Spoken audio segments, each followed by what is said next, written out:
Hi friend, Mastan sir math स्टडीमध्ये आपलं सर्वांचं स्वागत। बीएड सेकंड सेमिस्टर मराठी मेथडच्या महत्त्वाच्या उद्या येणाऱ्या परीक्षेसाठी महत्त्वाच्या प्रश्नावर आज आपण चर्चा करणार आहोत। प्रश्न असा आहे, मराठीचा अर्थ स्वरूप संकल्पना स्पष्ट करा। मराठीचा अर्थ मायबोली भाषा म्हणजेच मराठी, हृदयाचा अभ्यास करणारे हृदयाची भाषा म्हणजे मराठी, गद्य पद्याचा अभ्यास करणारी भाषा म्हणजे मराठी, साहित्याचा अभ्यास करणारी भाषा म्हणजे मराठी, व्याकरणाचा अभ्यास करणारी भाषा म्हणजे मराठी। अशा वेगवेगळ्या स्वरूपामध्ये मराठीचा अर्थ आपल्याला सांगता येईल। आता मराठीचे स्वरूप संकल्पना स्पष्ट करा। गद्य मराठीमध्ये पद्य आहेत, व्याकरण आहे, साहित्य आहे, कथा आहे, कादंबऱ्या आहेत, अभंग आहे, भारुडे आहेत इत्यादी आपल्याला सांगता येईल। आता पुढे काय सांगताय, समवाय म्हणजे काय सांगून मराठीचा इतर शालेय विषयाशी समवाय घ्या।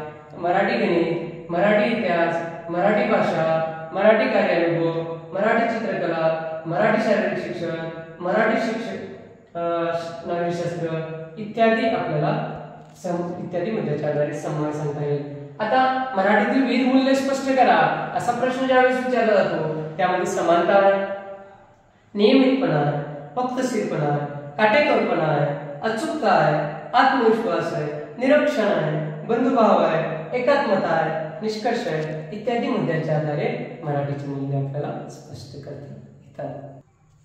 यानंतर 10 गावाभूत घटक स्पष्ट करा असा प्रश्न ज्यावेळेस येईल त्यावेळेस भारतीय स्वतंत्र चळवळीचा इतिहास, भारतीय संविधानात्मक जबाबदाऱ्या, राष्ट्रीय अस्मिता जोपासण्यासाठी योग्य आशय, भारताचा सामायिक सांस्कृतिक वारसा, समानता, धर्मनिरपेक्ष व लोकशाही, स्त्री पुरुष समानता, पर्यावरण संरक्षण, सामाजिक अडसराचे निर्मूलन, छोट्या कुटुंबाचे पालन आणि वैज्ञानिक दृष्टिकोन हे 10 गावाभूत घटक आपल्याला मराठीच्या संदर्भामध्ये सांगता येतील। मराठी वर्ग अध्यापनाचे उद्दिष्ट व्यवहारात उपयोग करता येणे, त्याच्यानंतर मराठी बद्दल कशाबद्दल, मराठी बद्दल आवड अभिरुची निर्माण होणे, कष्ट करण्याची सवय लावणे, बौद्धिक विकास होणे, व्यक्तिमत्वाचा विकास होणे, अचूक मराठीचे ज्ञान समजणे, मराठीचे ज्ञान समजणे, अचूक निष्कर्ष काढता येणे मराठीतून, त्याच्यानंतर तंत्र असं सांगता येईल आपल्याला, आत्म्याची भाषा, आत्म्याची भाषा समजणे, अंधश्रद्धा दूर करणे इत्यादी आपल्याला मराठी असं बी सांगता येईल।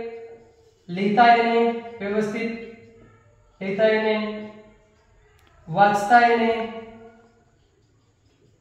लिहिता येणे, वाचता येणे इत्यादी वर्गाध्यापनाची उद्दिष्टे आपल्याला सांगता येतील।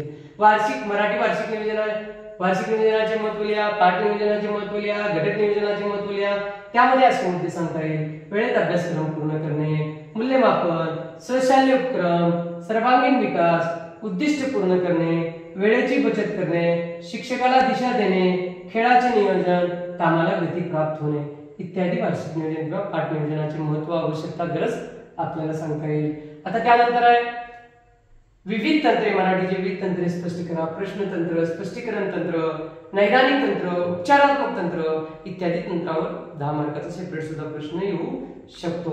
आता मराठी शिक्षक संघटना म्हणजे काय सांगून शिक्षकाचा विकास करण्यासाठी शिक्षक संघटनेचे कार्य लिहा, उद्दिष्ट लिहा असा प्रश्न यावेळेस येईल। तर शिक्षकांना मार्गदर्शन करणे, तज्ञाची व्याख्याने आयोजित करणे, चर्चासत्र घडवून आणणे, कृतीसत्र घडवून आणणे, सेवांतर्गत प्रशिक्षण घडवून आणणे, विषय साहित्य, मूल्यमापन संदर्भात मार्गदर्शन करणे, अभ्यासक्रमाबद्दल मार्गदर्शन करणे आणि हस्तपुस्तिका पुरवणे इत्यादी शिक्षक संघटनेचे कार्य सांगता येईल। आता मराठी अध्यापन पद्धती म्हणजे काय सांगू, मराठीच्या विविध अध्यापन पद्धती स्पष्ट करा।